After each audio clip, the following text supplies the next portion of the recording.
This episode is going to be a little bit different from our last ones because we have a purpose in this one. So the Kraken and I now want to go to Paris. We're in Bordeaux now, and we've had a really good 3-day break here. But now we want to go to Paris, and we're going to go on the EuroVelo 3. Now, as you know, neither of us are athletes, and we're riding second-hand bikes that are very heavy, and obviously they're not well put together because the back wheel on mine keeps on breaking for God knows what reason. But we can't find anything that sort of really shows the EuroVelo from Bordeaux to Paris. So we're going to try to show that in this episode, right? We don't know how long it's going to take us, probably 9 days. We're going to try and do 80 kilometers a day, and it's about 700 kilometers.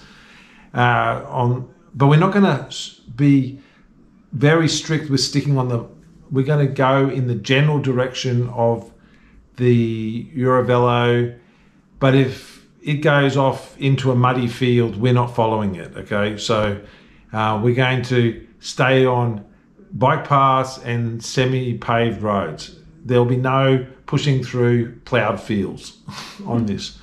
But we're generally going to try and document it so other people can follow in our footsteps. And as I would say, if we can do it, anybody can do it. Our bikes are $140. I'm wildly overweight. PJ is a complainer and, tries to drag everybody back with her. So, if you're out there thinking you can't do it, you definitely can. And just to prove it, we'll do it and show you how we did it. Okay, good morning. We're setting out today on our adventure from Bordeaux to Paris, following the EuroVelo 3. And today's a very good start because it's now 8:45, so miracles happen. PJ's up, the bikes are packed, and we're ready to go. We're staying at the Meninger Hotel in Bordeaux, which is near the main railway station, and I just want to give it a shout out because it's an excellent hotel, excellent. It's cheap. If you book direct with the website, it's cheaper than doing it through booking.com, significantly cheaper. This is the bike garage that they've got here, and you can ride your bikes in and out of it. So it's excellent, secure bike right next to a bike path, only minutes to town. And I strongly recommend it. Obviously, there's no sponsorship or anything here. Anyway, we're off. We're going to start the ride from the middle of the Napoleon Bridge to give you all an easy place to know where it starts. We just left the hotel and now we're riding towards the bridge. This gives you an example of the bike path. This bike path goes the entire length of Bordeaux on the north side of the river, which is considered to be one of the most beautiful esplanades in the world. Now, if you look at it here, this bridge only really has trams on it, a bicycle path and walking. We got in trouble for riding our bike in the walking side.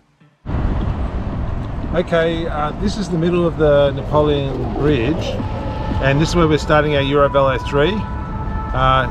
So we're now crossing over onto the right bank, okay, and we'll be riding along the right bank, and there'll be a bike path along there that we'll be following.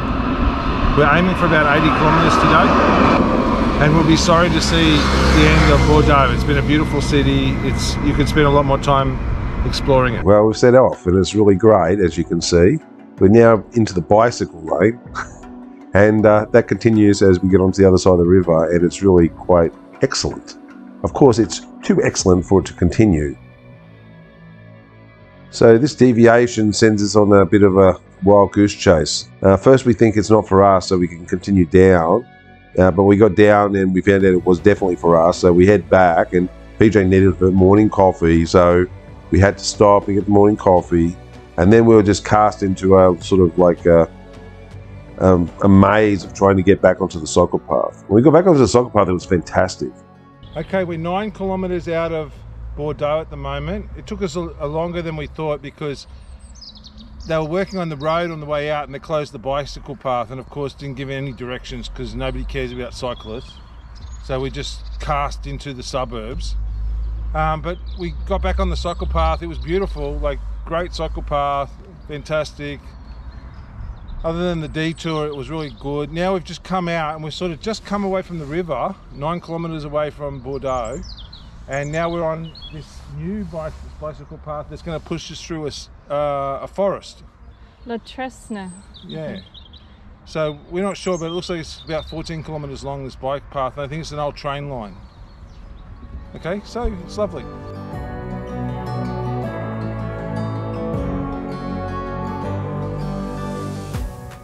There's lots of beautiful scenery, but it doesn't really come out on the GoPro.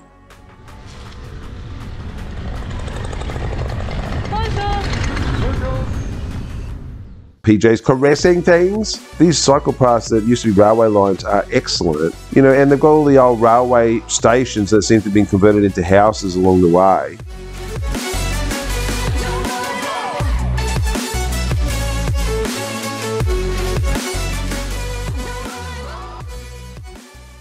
First stop, as promised, a bit of a heads up. So we're about 25 kilometres away from where we started, and it all would have been on the bike path. It all would have been perfect. It would have been a divided bike path the whole way. Well, we've ridden 30 kilometres, and that was because of a detour that was very poorly signposted. The bike path's been excellent, like just completely divided. The rail trail has been mainly uphill, but it's only been like 1-2 degrees, and the path's been excellent. And there's chateaus on either side of the road, of the bike path, and it's just very beautiful, quiet, contemplatively riding, and the surface has been pretty good as well. We've got a slight headwind now, which you're going to find most of the time just because that's the prevailing wind, but it's just lovely. And you know, we're in this first town where there's an Aldi right next to the bike path, so if you want to stop and get breakfast, I strongly recommend this is where you do it. Now behind us you'll see the bike collective that's here. There's a network of these throughout France.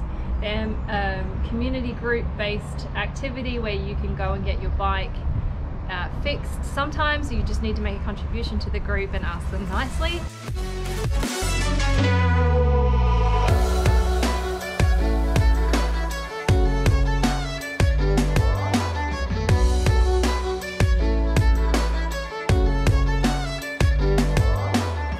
I thoroughly enjoyed this ride.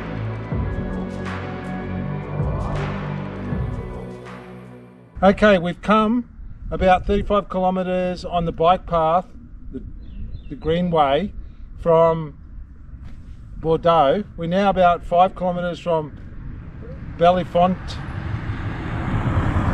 and we're turning off here onto a quiet country road. It was a shame we couldn't keep on following the bike path. It had like about another 28 kilometres to go, so it would have been lovely. The road surfaces on these roads were generally pretty good. You know, there was some broken concrete, broken bitumen, but generally good. And it's surprising, you know, the bits where you're actually riding along the river and you can see the river, not that much, you know, like I thought it would be always following the river and you would have lots of attachment to the river, but it tends to go away from it quite a bit, or it's nearby but you can't see it. What do you think about the track so far? Well, it's all quiet roads, but meanders quite a lot, and it's quite rolly. So it's good. It's good. It's not as good as the rail trail, but it's good. And there's some really strange things that you see, like there's this like life-size dragon on top of one of the hills, like that was really cool. These bells, you know, were like very ornate. There's a free toilet here and a little cafe if you want a quick stop. We have the microwaves in all the carrefours, so you can buy food that needs microwaving, you can microwave it in the store. One of the reasons I'm fat is because I really like baked goods. What have you got for a snacky poos, Charlie? A raisin scroll. Raisin, pain de raisin and raisin. And a cola. Yeah. Was it about €2 something? €2 for both. Very nice. Oh, $1.60 for both. It's heartbreakingly beautiful, this lane, and it's completely different than what we're used to in Australia. You know, the green is so vibrant and there's so much running water. It's so much different than where we come from. We've just taken the turn at Penelope, and this is the first like EuroVelo style signage that we've seen for many kilometers. So don't fear that you're not in the right place. It's just not very well signed. Poor Charlie. Yeah. Popped another spoke. I just like to say this is not the bike's fault. I mean, like, The bikes were really great bikes, and they were well maintained, and like PJ had really no issues with her bicycle, but I just weigh too much. So, you know, I mean, I haven't really talked about weight, but I weigh like 137 kg when we started this bike ride, so it's a lot. Okay, we're staying in this hotel behind us. It's above a restaurant. It looks really cool. It's got a lovely area at the back, and it's in this little country town. And I'm just coming out to Sticky Beak at the house next door, which looks pretty cool. You know, so there's so many of these chateaus we've been riding past all day, and you know, it's just lovely. So we're about 90 kilometers in for the day. This is just like a fantasy garden. Look, there's a redwood sitting there. It's just like, you know, overgrown garden, but that just makes it more special. And then you get these beautiful flowering plants.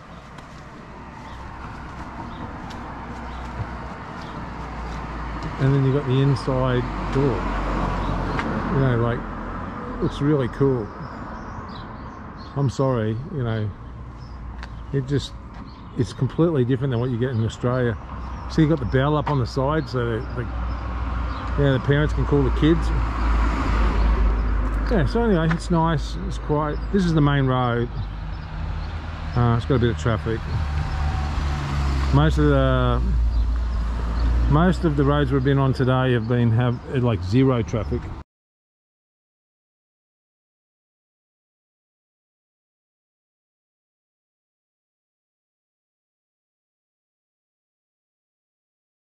If I could do yesterday again, I would probably stop a little bit earlier. There are more accommodation options, and also it's really nice to finish the day on a flat or a downhill, whereas if you use the same path as we did in terms of the same timing for the final stop, you'll be finishing on an uphill. It's not a significant uphill, but it's enough to really feel it at the end of the day. Second day of our adventure. It's amazing how a night's sleep rejuvenates you. We're here in Serac, and yesterday was a great day.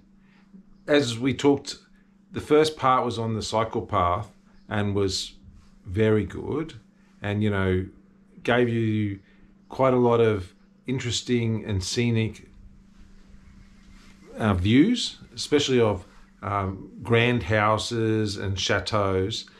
The second half of the day was on quiet roads that were rolling. Okay, so the first half was basically flat, and the second half was rolling hills, and there was some traffic. Probably in total 25 cars went past us for the day, and you know, it really avoided most towns, and the small towns that we did go through were empty of shops.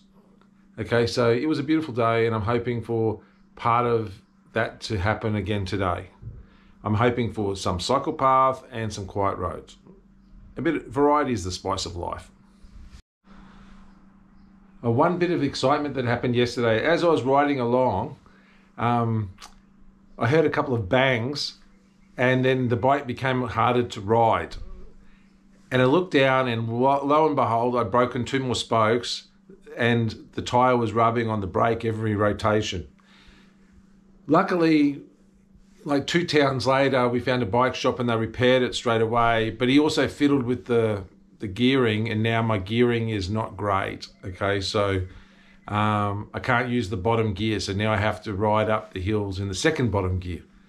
So, I don't know, like, you know, the bike cost 140 euros, and it's been almost perfect except for the rear wheel, which has now cost me 125 euros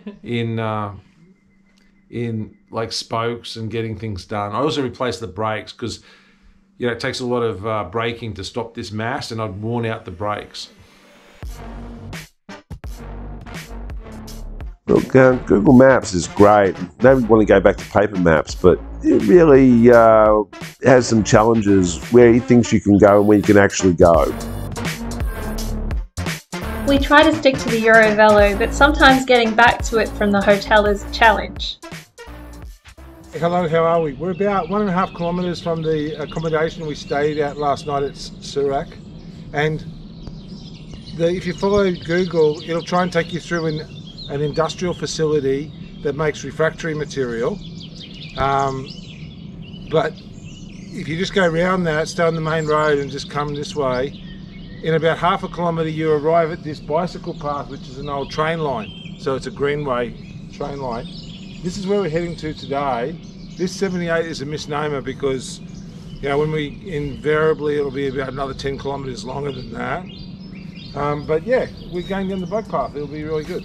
I was hoping we'd be going the whole way on this 78 kilometres, but obviously we had to turn off before we got to the end.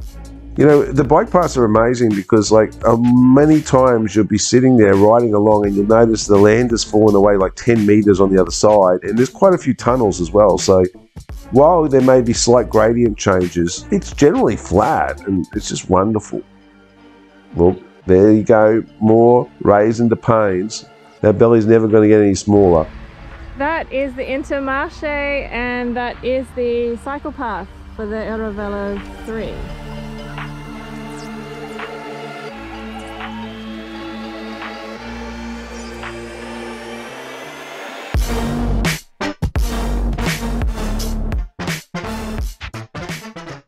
Love the downhill. Everybody loves the downhill. Look at that, no pedaling, just lots of downhill.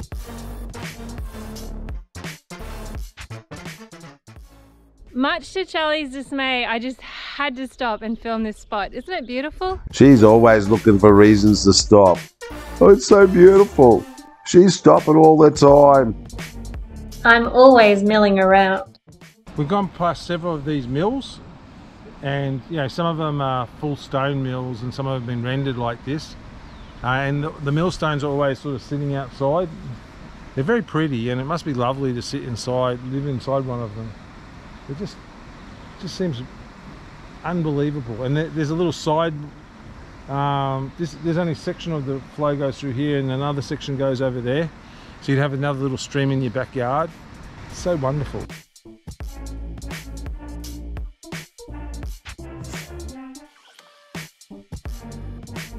Like we've been saying, a lot of these towns have got no shops in them and they're kind of deserted, but they have these vending machines where you can buy bread. So, you know, it's just like a weird vending machine that pops out baguettes.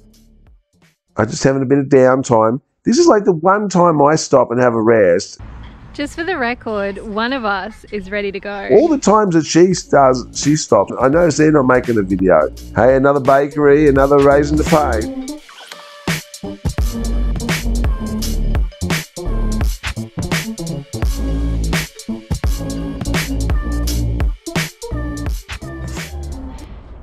The EuroVelo takes you right around the northern side of the river, but we're going to cut across the bridge and through into town, so we'll show you on the map. And the reason we're doing that is because PJ's bottom is really hurting and it's a dirt track, and every time she gets a little tiny divot in the road, she acts as if she was just killed. It's like somebody's punched me in the butt. I'm a little bit tired. But it is really beautiful and the path isn't that bad, but I'm just not sure. And every time I ride off, I get in trouble, so you know, it's probably better at the end of the day just to cut our losses and get to the hotel. Good times. But it's been a good day actually. It's a very beautiful ride. It's a really beautiful ride. We'll tell you more later. So we're coming into this town and you know, like, yeah, PJ wants to finish on a downhill. Well, there was a diversion, so she had to go all the way down and then all the way back up again. And let me tell you, both of us were kind of over it by the time we got to this hotel. This town, like, again, it's not a tourist town, it's nothing. And we went into it and had fantastic graphics everywhere. And it was just so beautiful in town. And the town hall was like, it looked like it used to be a castle, and then they just built a town hall around it while leaving the castle in there. So it was sort of like you could see where the castle was and still is, and then they built this ornate building around it. And it was like really pumping, and it had streets and streets full of cafes, and all the young students and everything were there. And there was just a sheer amount of it. And Like I said, this is definitely not tourist town. This is like just how it is. And this is not the weekend either. It's just like a normal, like Wednesday night. The French seem to know how to live. This is the start of the third day, and we're off today. We're trying to get about 80 kilometres today, 70 to 80 kilometres. Unfortunately, there's 800 metres of climbing, yeah, not all at once, but paced throughout the whole day, so that'll probably be a lot slower. Yeah, so it's going to be an interesting day, and I'm sure PJ will do it with no complaining whatsoever. And we're showing you this section of the route on a Sunday, so a fair few things are closed, and also some accommodation providers we've noticed actually don't take bookings where you check in on Sunday, so that's something to consider if you're doing this section of the route and you are using accommodation or wanting snacks at bakeries.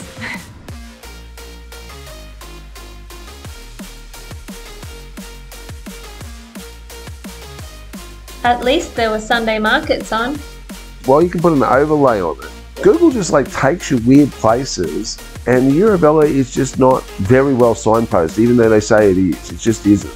I really think it could be done better. We left the town, and it was a bit confusing getting out of town. The signage for the EuroVelo goes one way, but the overlay on Google Maps goes another, and it's a little bit confusing. And Sunday, nothing's opened, so we're a bit short on supplies, and it's quite hilly as well.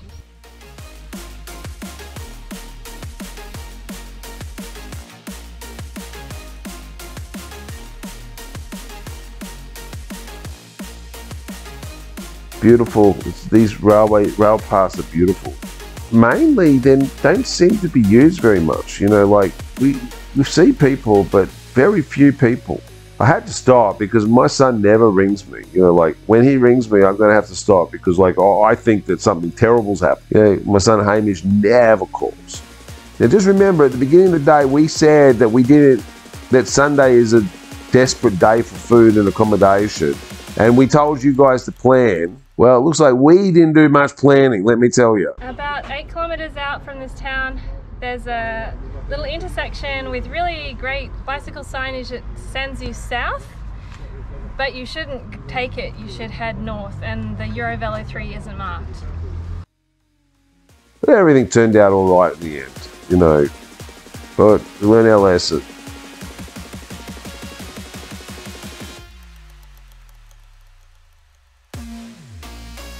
This was by far my favourite accommodation, when we finally found it.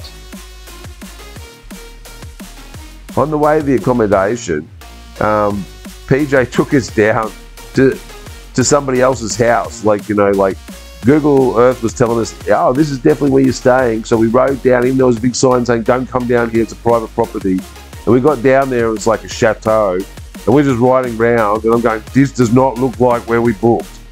And people said, no, this is where it's meant to be. So we left, and it was further down the road on the other side. Good morning, Charlie. Good morning, Kraken. So, an update on yesterday. Yesterday was a bit disappointing, mainly because it was Sunday and we didn't do any forward planning. So, the Kraken assured me there was a shopping centre that would be open halfway along the ride. So we rode there, and, you know, we would have got there a lot earlier, but for somebody stopping and, you know, riding very slowly up hills. And the supermarché which we went to, it shut at 12:30 and we arrived bang on 12:30. So the inlet was you could still see people inside, but you couldn't get inside. So then we were a bit short of food. So we went to a really nice restaurant for lunch. It was really quite good. And then we rode off thinking that we would come across another open store. And also during the day, we noticed the day before that there was not many places that were open for accommodation on a Sunday. So, you know, they were opened all the way through Monday to Saturday for bookings, but on Sunday they closed. But there were still a couple of places. But we noticed when we stopped for lunch, those places had also removed their bookings from their from booking.com, and we couldn't find anything on Google either. So we rerouted and we ended up coming to this lovely sort of cottage in the countryside, which is really lovely. But we were going to stay at a chateau last night, which would have been really nice. And it meant that we went off the EuroVelo. Today we're going to go off the EuroVelo as well, because the EuroVelo has you going up 600 meters. And we went through it on Google Maps. It just meanders all over the place, but doesn't actually go near the river or anything like that. It goes near the river, but you can't see the river. And so we're going to ride direct. So it doesn't look like a rail trail or anything in this section. So. Yeah, it doesn't seem like there's any rail trails or anything. It just is meandering around the river, but not actually being on the river. So we're going to ride a more direct route. And that's mainly not for the kilometres. We're happy to do the kilometres, which is about an extra 10 kilometres, but we're not so happy about the extra 400 metres of elevation, or is it 300 metres of elevation? I'll put the stats in the video. So we're just going to ride directly there. Tomorrow looks like an excellent day, and we'll be all on the EuroVelo as it follows the river tomorrow. But this has been a lovely interlude overnight.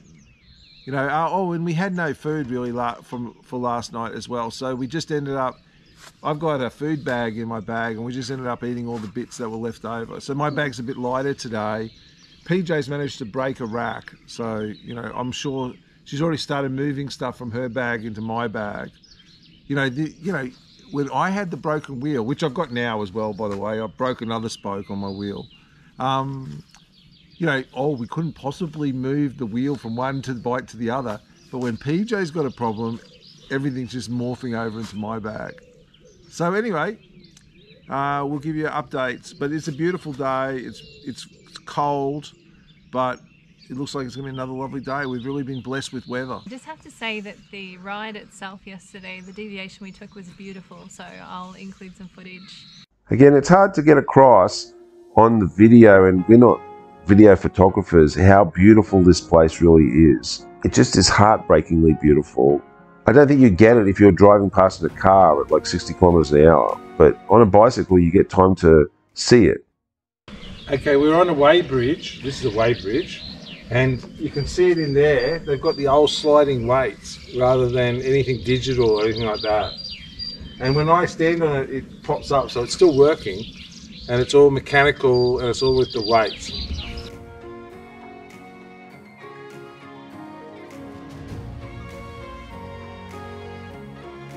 We had lunch near this park next to the river. We were literally the only people there. We stayed there for about an hour, and it was just lovely. And the river was like calm and without a ripple on it.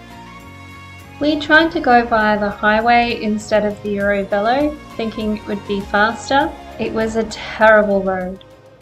Charlie, why are you upset with me? Because there's a rail trail, but you had me going up and down hills. Yes, we are currently about to cross the bridge. It's hard to spot the rail trails, and there isn't always signage.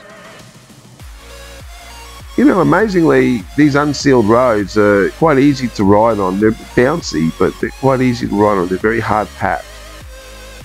However, the farmers tend to close them off and don't let you have any access through. This is what we call a Google Maps special. That is a road.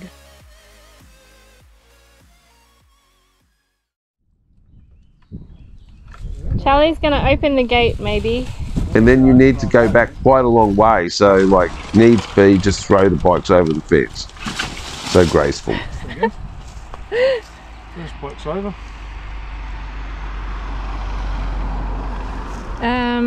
Okay, just a sec. I used to get through barbed wire fences forever when I was a child. Okay.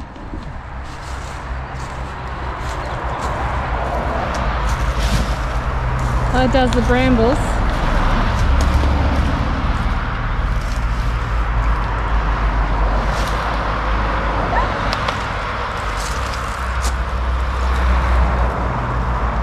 Can you lift the top one up? Through the brambles. Funny we had Hamish here. He'd be handy. Meg too, she'd be good at supervising. She's a good manager. both good managers. Yeah, but we've got PJ here for managing.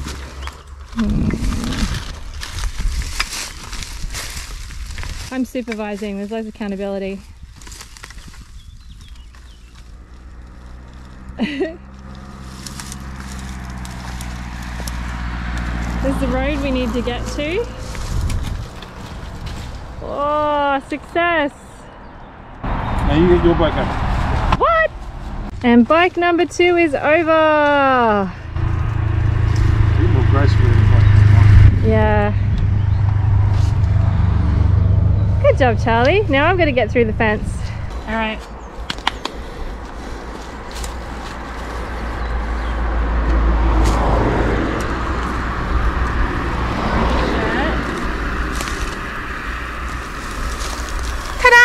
We haven't tended to stay in bed and breakfast because, you know, we did stay at one. It was a bit awkward. Like the woman was in her pajamas and just kind of wandered around and was very sort of in your face. But we stayed at this one and it was just lovely. The people were really good. Charlie's found something that he's insisting I stop video editing and come and see. Again, we're not in any tourist area, but the little tiny village that's right next to it was just so idyllic, and the gardens were like something out of a storybook. And all you could hear was the water going through the rapids. That's to hold the shutter back. If you lift it up, it's got a face on it. There was sort of a decay in the buildings that made them beautiful. That's a little council park down there with some seating and tables under the weeping willow overlooking the river. It's very nice. The way the gardens were coming back to life after the winter, it just made your heart sing. In the section we're doing this morning, it looks like there are some unpaved sort of bridleway style greenway rail trail sections, but it looks like there are some paved roads that run parallel to it, so we'll probably take those. Map should be here. And Charlie, what did you think of yesterday?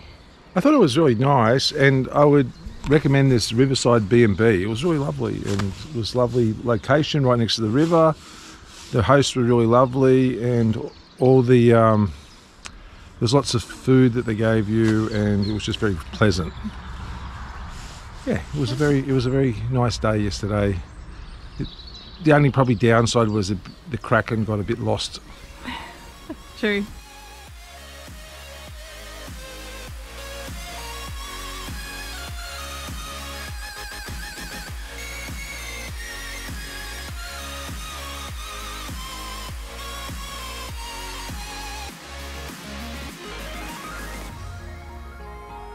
This was really kind of lovely, and we saw like chickens and things like that, and it went for quite a way, and it was just probably better than the bike paths that are sealed. What do you think of it so far, my love? Well, the fat man's been going along this cycle path.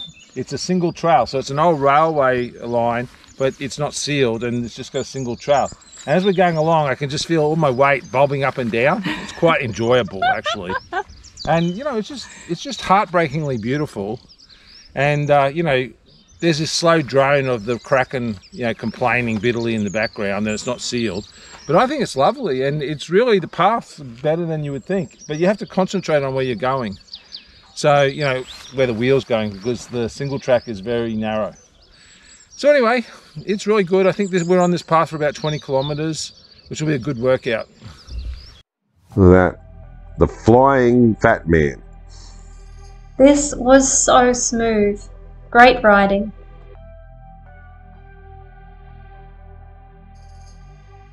Now this was something to do with the war. Like there was some plaques there, but we couldn't quite work out what it was to do. But it was all about 1945, and shoved in all the things, there was all these keepsakes from the war, you know, so we don't really know what it was from. Nuclear power stations. About the only way I've never produced power, and I really wanted to do it.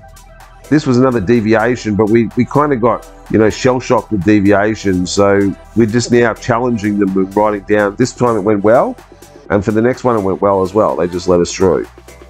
But some of the deviations are like, you know, they just send you off and you're on your own. Find your own way back. We had curry a couple of times in Europe, in France, and let me tell you, it's not inspiring. You know, like, it's as bland can be. Just warning you, after the Middle East and a lot of curry, Europe is bland.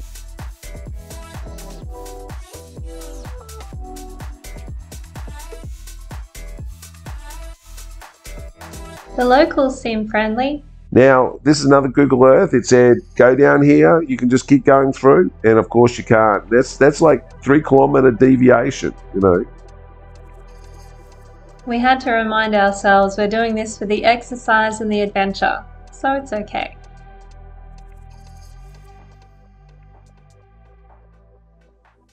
My chain came off in a beautiful spot. Always good timing.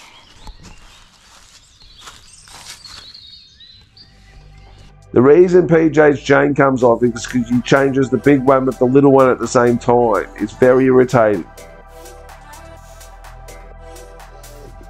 Now, this is Google Earth again said that there was a road here, but there wasn't, so we're pushing through. And when we got on the other side, there was all these like travelers, you know, like the caravans.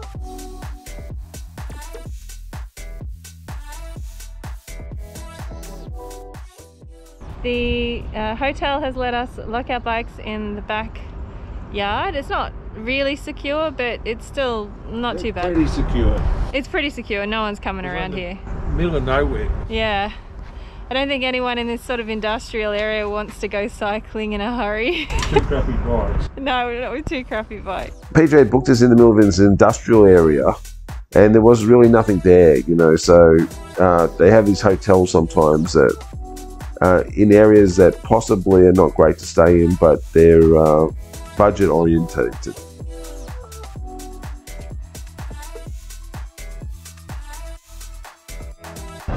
Above the second bridge north, there's a little village across the bridge on the other side, opposite the EuroVelo, and it's a good spot to stop for breakfast and coffee. Starting to get cold. You know, it doesn't come across well in this, but today it was blowing a gale. Like, it really was blowing a lot, and it made forward progress quite difficult. And then when it started to rain, it was very unpleasant. We thought there was worse to come, and we weren't wrong. I'm not particularly impressed with the weather, so I've asked Charlie to call it a day early today, and it's steady rain and it's quite cold. It's been fabulous weather up till now, so we can't complain.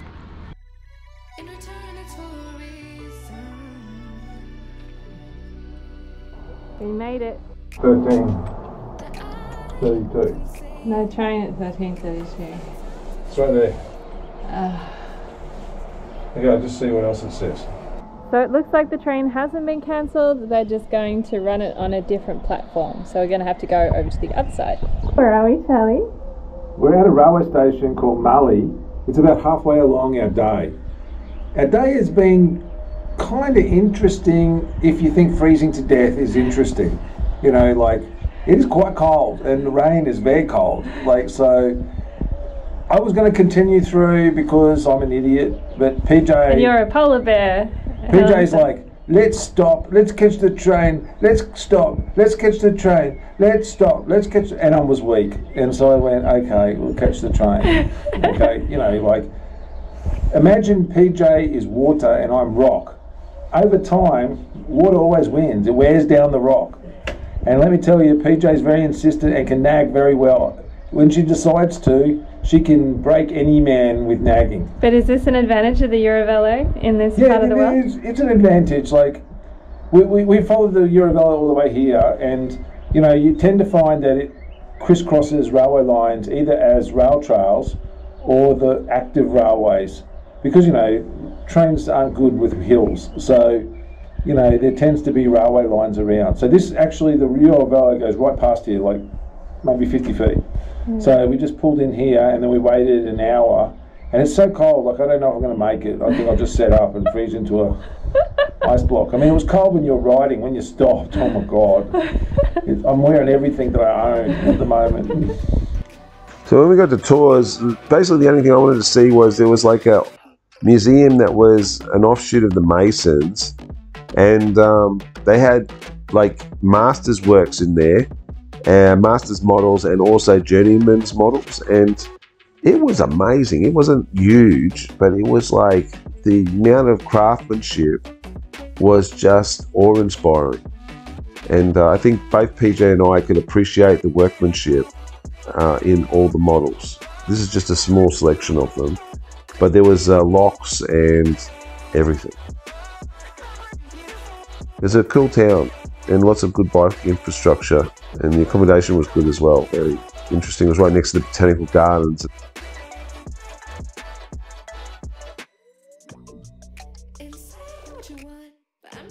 Just in case you didn't think it flooded, it definitely floods. We spent an enjoyable night last night in Tours. One of the interesting things is Tours is obviously not a night city. By 8 o'clock everything was shut, okay, including the shopping centres. So we ended up just going to a little hole in the wall which shut at 9 o'clock. Okay, we stayed at a very good accommodation. It was really nice. It did clear up a little bit towards the end of the day so we could walk around and explore a fascinating city. There's a lot of medieval half-timbered buildings in this city. A lot of them which are leaning over the road and are quite cool to look at. There's a big river that sort of like surrounds Tours. Like Tours is like on an island in the middle of it. And I was thinking, oh, maybe it doesn't flood this river. PJ will show you the speed at which the river is flowing after this. But we found this flood gauge on the bicycle path that runs along the river as we're leaving. So this is on the northern side of the city, this bicycle path on the island, and it's right next to the bridge, this flood gauge. So obviously it floods a lot, but not very often, and seemed to have flooded more last century, in the 19th century than it did in the 20th century.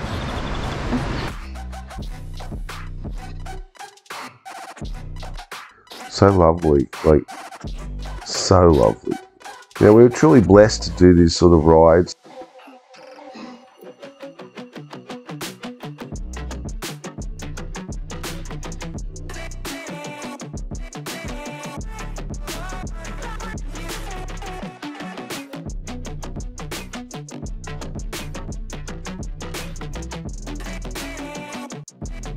This castle was massive, like you have no idea. Like this is only like a tiny section of it, and there's a moat, and the retaining wall is like nothing I've ever seen before in my life. Like it's just massive and goes on forever.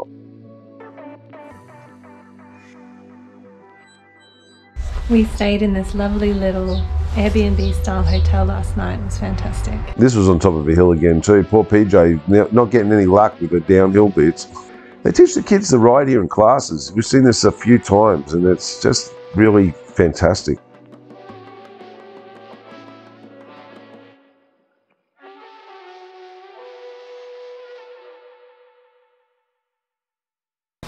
Okay, it's excellent. There's this beautiful bike path. It must be an old railway line, but there's nothing to say that there is.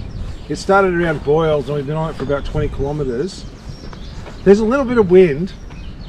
It did blow all the paint off my bicycle, and it is a touch cold. I mean, I'm sweating inside all this, but the exposed parts do have a chance of getting a bit of frostbite. And it's just raining just ever so slightly, but not enough to worry about. And we haven't seen any snow yet, although we've been promised snow, so we'll be disappointed if it doesn't turn up.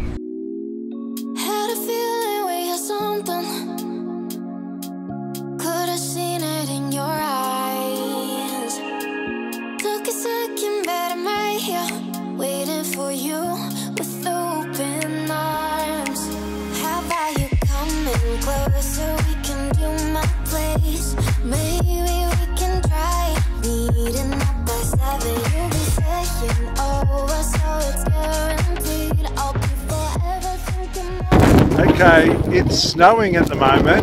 You might not be able to tell, but it definitely is. And there's PJ coming through the snow. I bet she's not happy. And we're about to turn directly into the wind. So she's really not going to be happy. Here we go, we'll get her first thoughts from the snow. Hi PJ, this is snow. Oh, she loves it. It's snowing and it's like slushy and it's hitting your face. This is the second time I've seen snow in my life. It's directly into the wind we're going too. It sucks. It's not like I had any choice whether we were going to stop or not. PJ down tools. There were some stern words being said to me about the appropriateness of continuing riding. This little cafe bar is pumping. All the locals have come in out of the cold. So we got to the closest train station and Charles was less than impressed. The train isn't running because of track maintenance, so a bus is coming through in about 20 minutes, and they said if the bus refuses the bicycles, then they'll give us a refund. Otherwise, the next train is in 2 hours. PJ grew up and spent most of her life in the tropics. She's not the girl for this. If you had the right gear, this would have been okay. We're off to find our accommodation and it's just started snowing again, so here we go. Beautiful city and just wonderful bike infrastructure. I mean, like, oh my God, you know, like, it's just like, they're so spoiled and I don't think they know it. This cabin was so appreciated by PJ. She was here, she wasn't going to move. Good luck with your own EuroVelo adventure. We hope this has been useful. We forgot to show you Bordeaux, so come have a look with us next time.